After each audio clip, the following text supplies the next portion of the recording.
मानो तो मैं गंगा माँ हूँ, ना मानो तो बहता पानी। मानो तो मैं शिवलिंग हूँ, ना मानो तो मैं एक पत्थर मात्र। नमस्कार, आपके साथ मैं हूँ अर्पिता आर्या और मैं मौजूद हूँ बनारस में, उस काशी में जिसके बारे में कहा जाता है यहाँ के कण कण में शिव बसते हैं। और यहाँ जो सर्वे में जो रिपोर्ट आया, रिपोर्ट के बाद अब काशी जो है वो बम बम बोल रही है, क्योंकि उसको लग रहा है कि नंदी जी के बाबा प्रकट हो चुके हैं। काशी बोल रहा है बम बम बोले, बम बम बोल रहा है काशी, बम बम बोल रहा है काशी, बम बम बोल रहा है काशी, बम बम बोल रहा है काशी। मायनपुर ना भैरो बाबा, मायनपुर ना भैरो बाबा, रहा न कोई बाकी। बम बम बोला है काशी, बम बम बोला है काशी। झूम रहे हैं पावन गुंज को, झूम रहे हैं पावन गुंज को, सुन के पृथ्वी वासी। ज्ञान वापी में बाबा मिले हैं,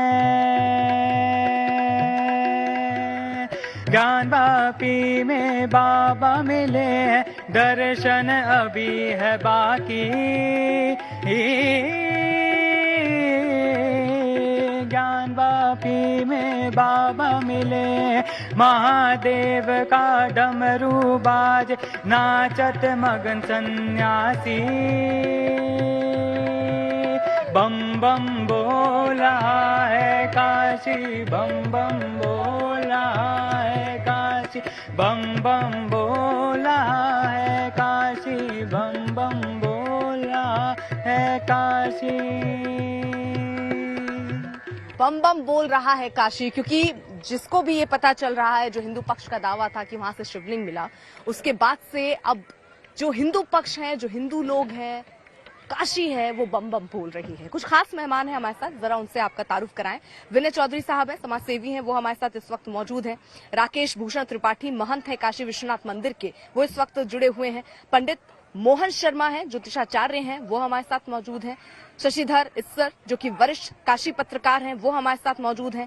पंडित शशि शेखर त्रिवेदी साहब काशी के जानकार हैं, वेद की जानकारी रखते हैं, वो हमारे साथ मौजूद हैं। आशुतोष, जो कि टूरिज्म स्कॉलर हैं, वो हमारे साथ इस वक्त मौजूद हैं। अमित वर्मा सिविल एडवोकेट हैं, वो हमारे साथ मौजूद हैं। और आनंद यादव शिव भक्त, वो हमारे साथ हैं। तो सबसे पहले शिव भक्त से ही शुरू कर ले। जैसे जानकारी मिली आपको कि शिवलिंग प्राप्त हुआ है, क्या रहा आपका पहला रिएक्शन? अरे बहुत ज्यादा खुशी हुई। इतने दिन हमारे भगवान को जो है दबा के रखे थे और ऐसे जगह रखे थे, ये तो बहुत ही निंदनीय रहा। आज भगवान, देखिए कहा जाता है कि सच्चाई कभी दब नहीं सकती, एक न एक दिन उसको उजागर होना ही है। बाबा ने आज नंदी को अपना रूप दिखा दिया और सारे काशीवासी जो है बम बम बोल रहा है काशी, हर हर महादेव। तो चलिए शुरुआत करते हैं। देखिए, आप क्योंकि समाज सेवी हैं, आप बहुत लंबे समय से लगे रहे, समाज सेवा से जुड़ा काम हो या बाबा से जुड़ा काम हो, बढ़ चढ़कर आप हिस्सा लेते रहे हैं।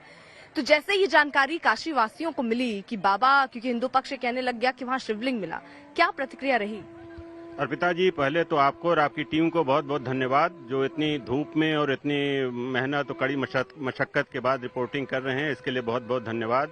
और यह तो देखिए, निश्चित रूप से जो सत्य छिपा हुआ था कहीं न कहीं से, वो इस बार सामने आया है और स्थिति न्यायालय में चल रही है। न्यायालय जैसा भी करेगी वो सभी को मान्य होना चाहिए और हम लोग भी उसको मानेंगे। लेकिन मैं आपको ये बता दूं कि ये निश्चित रूप से जो हम लोगों के मन में शंकाएं थीं, और ये सत्य भी था, पहले भी कहा जाता था कि वहाँ पे मंदिर है, वहाँ शिवलिंग था और औरंगजेब ने उसको तोड़ा था।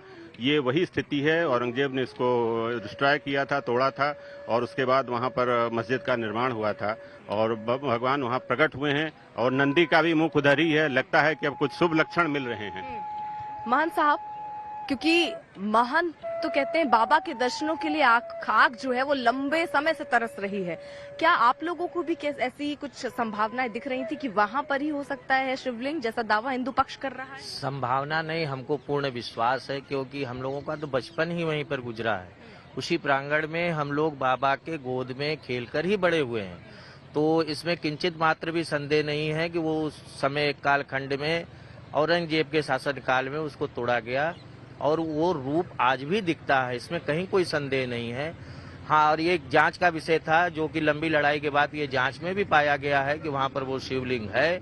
अब हम लोगों का जो हमारी काशी की ये गंगा जमुनी तहजीब है उससे हमारा अगले पक्ष को यही सुझाव है और यही हम उनको सुझाव देंगे कि इस तहजीब को आगे बढ़ाते हुए, इस परंपरा को जीवित करते हुए, इस परंपरा का निर्वाह करते हुए वो अपना विशाल हृदय दिखाकर और इस चीज को जो कि मंदिर है उसको पूर्ण रूप से हिंदू पक्ष को दें और उसमें एक विशाल जो कॉरिडोर का निर्माण चल रहा है उसको पूर्ण करावें।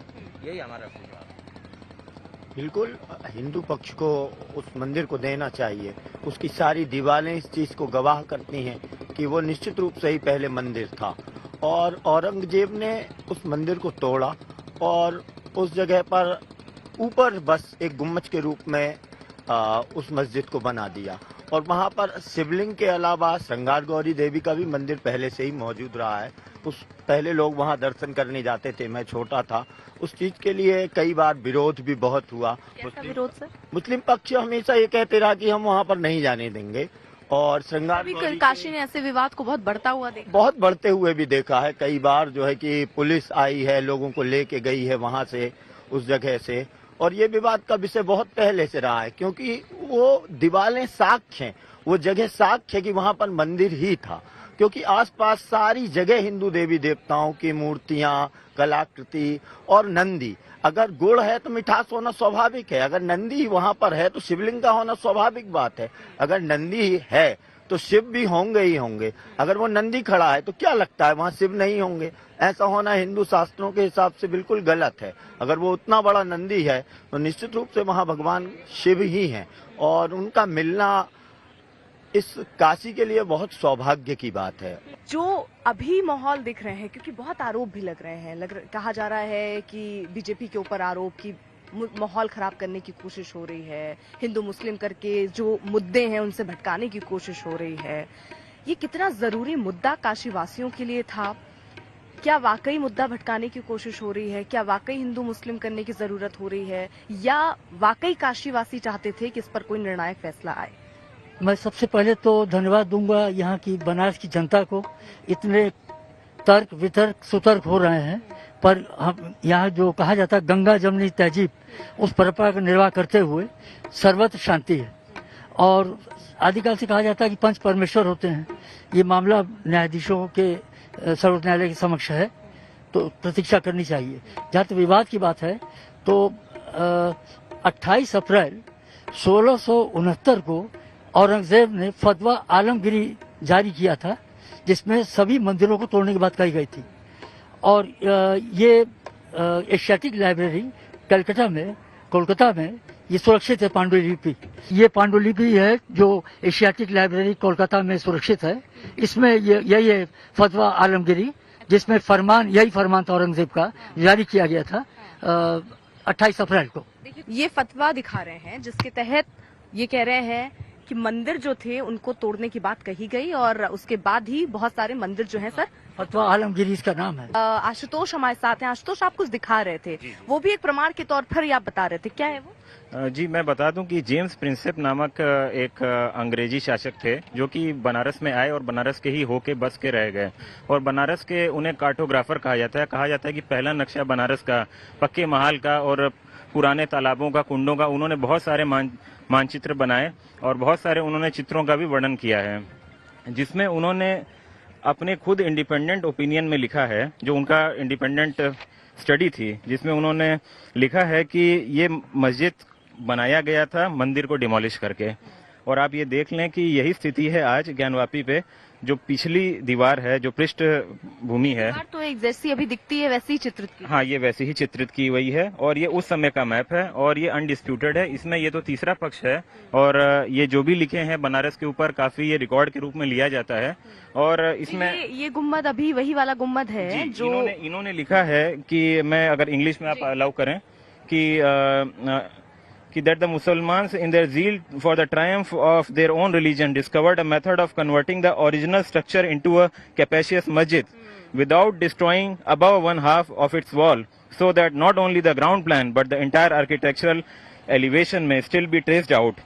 और ये मतलब इन्होंने कहा है कि ये उस समय एक फरमान के आधार पर ये चीजें हुआ करती थी। इसमें औरंगजेब ने मंदिर को, अनेकों मंदिरों को तोड़ने के फरमान दिए और हमारे अभिमुक्तेश्वर, हमारे आदि विश्वेश्वर, वहाँ पे हमें शिवलिंग के रूप में उन्होंने दर्शन दिया है। और वो कहा जाए तो एक सौहार्दपूर्ण वातावरण है हमारा बनारस का, और वो वातावरण हमारा हमेशा बना भी रहेगा।